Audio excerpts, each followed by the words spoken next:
Tilapia মাছ অনেক রকম করে রান্না করে খাওয়া যায়। আপনার কি কোনোদিন হুরবো খেয়েছেন, মানে ভর্তা করে খেয়েছেন?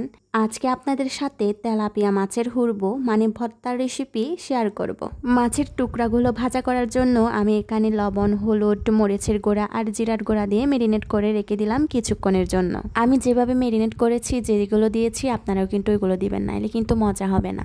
এরপর ভাজা করার জন্য আমি একটা প্যান ফ্রাইয়ে তেল গরম করে নিলাম।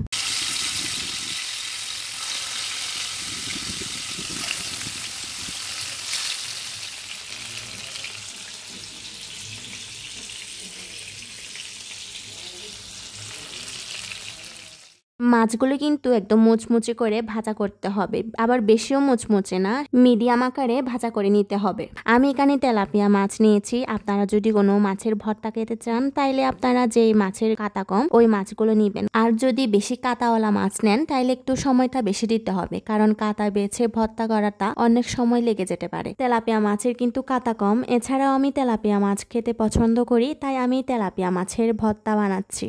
ভর্তা বানানোর জন্য আমি এখানে পেঁয়াজ কুচি করে নিয়েছি, এরপর নিয়েছি একসাথে বেটে রাখা মরিচ, আদা, রসুন। আর হ্যাঁ, মরিচগুলো কিন্তু সিদ্ধ করে নিতে হবে।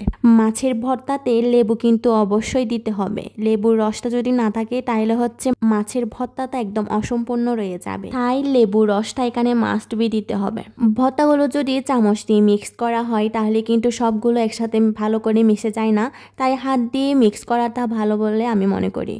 মাছের ভর্তাটা রেডি, এখন শুধু খাওয়ার পালা। মাছ ভর্তা ছাড়াও দুপুরের খাবারে রয়েছে কাঁকরোল সিদ্ধ, সাথে মরিচ ভর্তা, আর হচ্ছে ডালের সাথে ভাতছুরি মানে বাঁশকরল ভেম্বো সুত রান্না করা। আজকে এ পর্যন্ত। সবাই ভালো থাকবেন, সুস্থ থাকবেন, আর আমার জন্য বেশি বেশি করে দোয়া করবেন যাতে আমি আরো সুন্দর সুন্দর রেসিপি আপনাদের সাথে শেয়ার করতে পারি। আর হ্যাঁ, একবার হলেও তেলাপিয়া মাছের ভর্তা ট্রাই করিয়েন। Tata, bye bye.